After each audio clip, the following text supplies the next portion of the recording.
Next question AD તો EH PV તો શું થાય?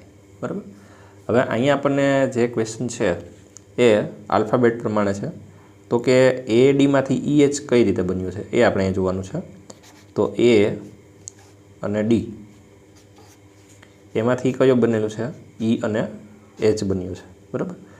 તો અહીંથી આપણે જોવા જઈએ રિલેશન, તો AD એમાંથી E કઈ રીતે બન્યું? તો એ પછી આપણે જોવા જઈએ તો B, C અને D 3 આલ્ફાબેટ છોડીને E ને લીધેલો છે.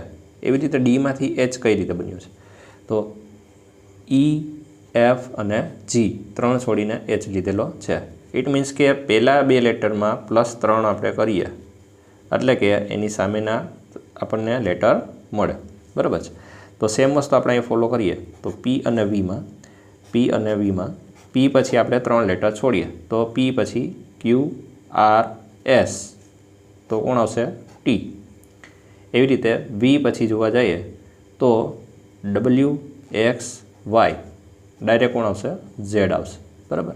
તો PV એનો આન્સર શું થશે? TZ થશે. શું થશે? TZ. બરાબર. તો અહીંયા જોવા જઈએ તો આપણે 3 છોડીને લીધેલા છે. ક્લિયર?